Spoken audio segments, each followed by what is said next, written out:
Bueno, buena gente, vamos a hacer una especie de clase acotada, ¿sí? Algunos de los aspectos que vamos a trabajar hoy, pero para adelantarlos para la próxima clase.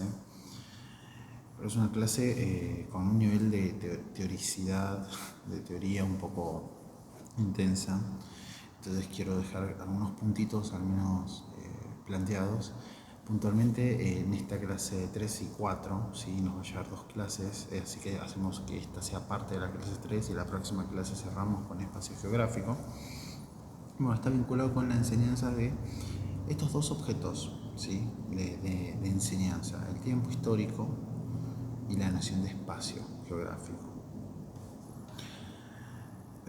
A mí me gusta mucho este cuento que retomaremos la semana que viene, ¿no? Que es Del rigor de la ciencia de Jorge Luis Borges, en la cual no lo voy a leer entero, acá lo tienen, se consigue online y les voy a subir también la presentación para que la tengan. Y narra una historia muy linda en la cual un imperio, ¿sí? El arte de lo que es la cartografía, la elaboración de mapas, alcanzó tal perfección que ese mapa mismo ocupaba la ciudad que buscaba representar. Continúa Borges que estos mapas empezaron a ser cada vez más grandes y más grandes, ocupando más espacios de ese imperio gigante, magnánimo, hasta que, bueno, ese mapa se hizo tan grande que se hizo inútil y terminó destruyéndose.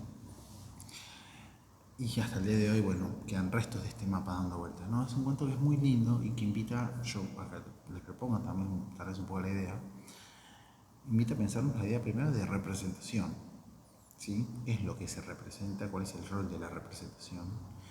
Pero en segunda instancia también nos invita a pensar este artefacto, que es el mapa, como una forma de hacer presente un espacio geográfico que no está ahí, pero yo muestro un mapa y elaboramos en ese momento, en el momento de la clase, y le decimos a los chicos, a las chicas, che, acá tenés Argentina, acá tenés Buenos Aires, acá tenés el mundo. Bueno, ese mapa tiene esa cualidad de hacerse pasar, de hacer de cuenta que está mostrando algo que en realidad no está. De esto vamos a ir charlándolo en la próxima clase, ¿no? E interesantemente, esta cuestión de representación y espacio también la podemos vincular con la idea del tiempo, ¿sí? Bueno, no se puede brindar una definición de lo que es el tiempo propiamente dicho, por varias cuestiones. Primero porque han existido multiplicidad de formas de entender lo que es el tiempo, ¿no? Y nosotros puntualmente no nos vamos a detener, si se quiere, en una abstracción filosófica o incluso uno podría pensar relacionada con la física, de la transición, ¿no? De los minutos, que es una unidad de medida por otro lado, pero esta es el paso del tiempo, ¿no? No nos interesa tanto esto, nos interesa la idea del tiempo histórico, la idea de que hay un tiempo encarnado en una historia y que por ende, si está encarnado en una historia, hay capas en ese tiempo. Hay capas que permiten distinguir el ahora mismo del pasado, de un pasado un poco más lejano, y de un futuro, que no sucede, pero forma parte del tiempo simplemente enunciarlo, ¿no? Al haber futuro, nosotros podemos entender que hay un tiempo, aunque no sepamos qué va a pasar en el futuro, ¿no? Por eso Page y Santisteban dicen que el tiempo es el movimiento social del humano, es el acontecer de la cultura, y esta expresión me parece muy interesante, porque la cultura se desarrolla en el tiempo y de alguna manera el tiempo histórico es pura cultura, es una construcción humana. Es muy diferente al tiempo de la naturaleza, esos tiempos lentos, al tiempo de las montañas, al tiempo de los ríos o de los animales. Como nosotros entendemos el tiempo, está vinculado a la capacidad que tenemos de construir simbolismos. Por eso dicen, es una construcción mental y subjetiva. Ahora bien, que la idea de un tiempo histórico está relacionada con la historia. Los historiadores, las historiadoras construyeron esta idea de tiempo, dividieron el tiempo en determinados periodos, determinadas áreas, periodizaron ese tiempo. Y acá viene la palabra que va a ser nodal en esta clase, que es periodizar. Estas capas de tiempo no existen por sí mismas. Lo que pasó, ha pasado. Pero llamarlo pasado y vincularlo con el presente es una operación intelectual que hacemos nosotros, las personas, desde un punto de partida, que podemos decir que es el presente. Lo que también nos invita a reflexionar es que existe una heterogeneidad de este tiempo, porque existen múltiples tiempos, múltiples pasados que fueron apropiándose por diferentes sociedades y nosotros contamos con una visión de ellas, ¿sí? Por otro lado, ¿qué hay en el tiempo? Bueno, en el tiempo hay transiciones, se transicionan instituciones, procesos, acontecimientos, hay rupturas, hay hechos que rompen con lo establecido para generar algo nuevo, pero también hay cambios y continuidades. Y el de continuidades me interesa porque eso nos dice de que hay algo de ese pasado que sigue quedando, sigue replicando en ese presente, ¿no? Ahora bien, todo esto tiene que ver con la historia, ¿sí? Que es una disciplina científica que, como hemos hablado, ha construido una visión más o menos unívoca de lo que es hacia el siglo XIX. ¿Sí? Esto lo trabajamos en la clase sobre el positivismo, pero a grandes rasgos durante el siglo XIX se entroniza una idea de ver la historia, y esa idea de ver la historia es entender el recorrido del pasado, de un solo pasado hasta el presente, como la historia del progreso. Un progreso que es lineal, que tiene, digamos, momentos claves y cúlmines para señalarnos cuándo existe el progreso propiamente dicho, ¿no? Y acá viene lo interesante, la disciplina histórica, la historia como ciencia, interpreta ese pasado, ¿sí? Pero no nos dejó para enseñar ese tiempo un modelo conceptual. ¿Por qué? Porque hoy, hasta el día de hoy, que se discuten sobre las temporalidades históricas, se pueden ver discusiones y matices, pero no se nos dio para que nosotros enseñemos una idea, un modelo de tiempo histórico que no sea el progreso lineal. Acá volvemos de nuevo a la práctica positivista que señala Finocchio. La historia que se sigue enseñando es una historia del tiempo lineal, es una historia del progreso, es una historia que tiene acontecimientos determinados, y creo que acá aparece esta cuestión, ¿no? Todo lo que son los avances de las discusiones que se dan en la historia, como disciplina, no han llegado a la enseñanza de las ciencias sociales. Por ese motivo se enseñan fechas, datos, cronologías. Y acá Pintos dice algo: cuando nosotros enseñamos todo esto, no permitimos que se generen nociones complejas de conciencia histórica. Bueno, ¿y él qué dice de esta conciencia histórica? ¿Pero qué es la conciencia histórica? Bueno, para Pintos, ¿sí?, la conciencia histórica es el objetivo de enseñanza vital en las ciencias sociales durante toda la primaria. Generar conciencia de los sujetos de que forman parte de un tiempo y de un espacio es el gran objetivo de la enseñanza de la historia. No los acontecimientos por sí mismos, no que lean, que reflexionen sobre el pasado como una entelequia, sino que esa reflexión permita al sujeto que está aprendiendo ciencias sociales que es parte de un proceso histórico, es parte de un tiempo y un espacio, ¿sí? Dice Pintos, por ejemplo, que entender esto implica un esfuerzo cognitivo superior, porque se abandonan ideas de lo espontáneo, la letanía, lo estático del tiempo histórico. Tener conciencia histórica es entonces el objetivo de enseñar ciencias sociales en relación a la historia, ¿no? Tener conciencia histórica, esto ya lo leo, esto está en el texto de Pintos, permite una orientación temporal, permite actuar y entender por qué actuamos de cierta manera en cierto contexto, entendernos en ese momento, ¿no?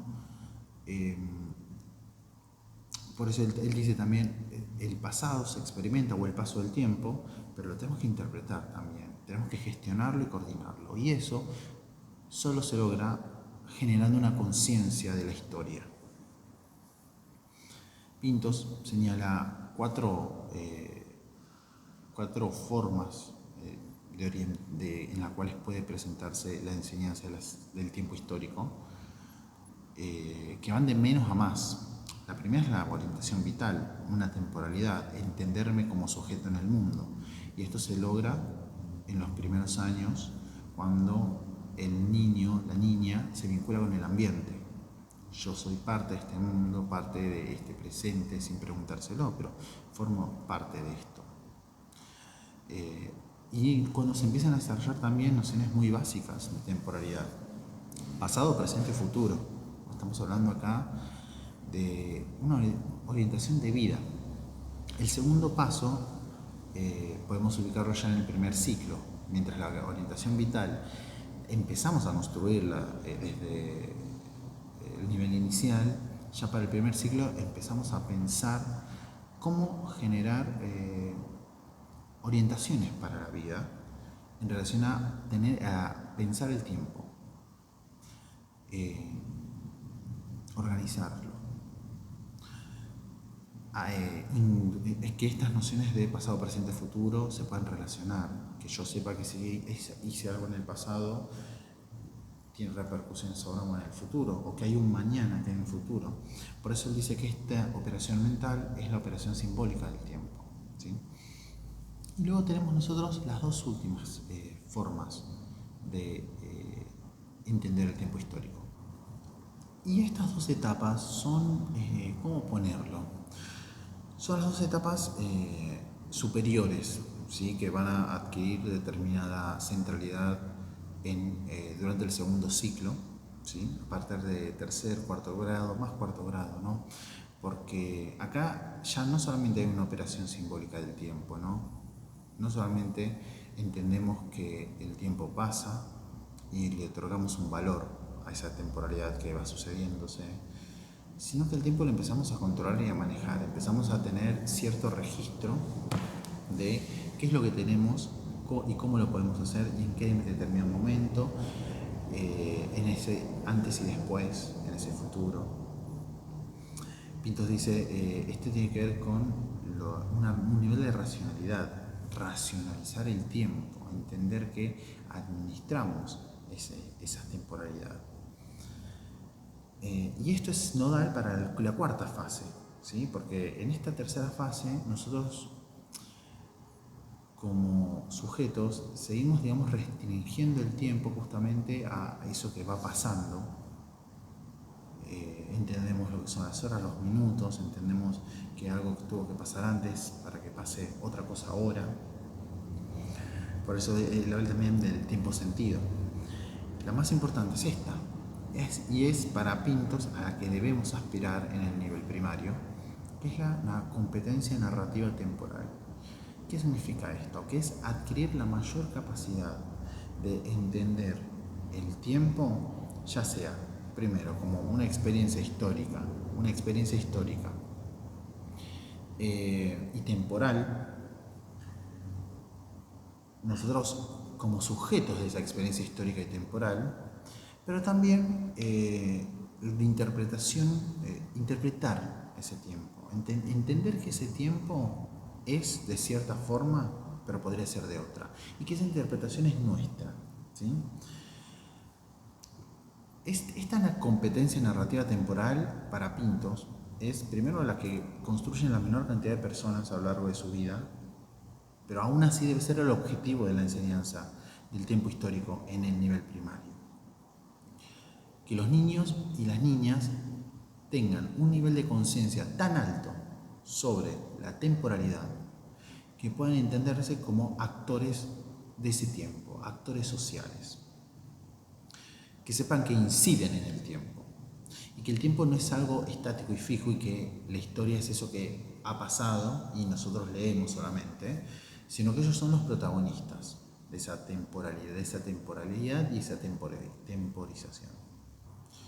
Entonces, tal vez para ir cerrando un poco esta parte y después retomar la clase próxima con el texto de Esteban y Pages y también con el texto de Gurevich, el tiempo histórico se vincula con la conciencia histórica, ¿sí? Enseñar conciencia histórica implica que los sujetos desarrollen una comprensión y coordinación de las diferentes capas temporales, que puedan pensarlas y vincular eso que sucedió con lo que sucede ahora y lo que sucederá. Que se entienda que este presente tiene partes, un repique de ese pasado, ¿no? Y eso no es solamente a nivel, si se quiere, histórico, sino también a un nivel personal y social, porque implica que el sujeto se pueda pensar como alguien que participa de esa historia y de esa temporalidad. Facilita al mismo tiempo la creación de identidades.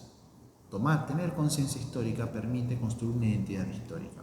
Saber que lo que hicieron ciertos sujetos en un pasado forma parte de mi presente. Y acá también es muy interesante porque la identidad es una ficción, es algo que se construye. Bueno, entonces la construimos con ese pasado a la identidad. Y nos permite proyectar el futuro, pensar ese futuro, pensar futuros posibles, ¿no? Por eso dice Pintos, hay que enseñar a los estudiantes a interpretar el pasado para darle un significado al conocimiento histórico y que sea útil para su desarrollo personal como individuo en esta sociedad, pero también porque esa persona va a aportar a futuras generaciones. Y eso es como lo grosso del texto para mí. Esos niños que nosotros les vamos a hablar y vamos a tratar de generar nociones de conciencia histórica, nociones de temporalidad, va a repicar en el futuro, cuando ellos sean más grandes, ¿no? Antes de cerrar el videito, quiero brevemente mencionar que palabras como datación, cronología, periodización, cambios, continuidades, simultaneidad y duración van a formar parte de nuestro vocabulario. No hace falta que se lo digan todo esto a los chicos y a las chicas, pero sí ustedes como docentes tienen que entender que datar o dar un dato implica establecer un hecho. Hacer una cronología implica que varios de estos hechos ponerlos en relación. Que haya cambios y continuidades implica que la historia está plagada de contradicciones, al mismo tiempo que está plagada de procesos de largo aliento, decimos los historiadores, que suceden durante mucho tiempo, que suceden a la par, ¿sí? Que muchos de esos son simultáneos y que también tienen una duración. Pero acá la palabra que me interesa, y acá lo voy a dejar, es la de periodización. Porque periodizar implica tomar determinados acontecimientos y establecerlos como puntos de principio y de fin de algo, de un periodo histórico. Y acá también viene lo interesante. Periodizar implica una operación mental y cognitiva muy importante, muy superior. Porque una cosa es que yo haga una línea de tiempo, como les he dicho, y ponga, acá arrancó la Revolución Francesa en tal año y terminó en tal otro año. Acá arranca la historia antigua y acá termina.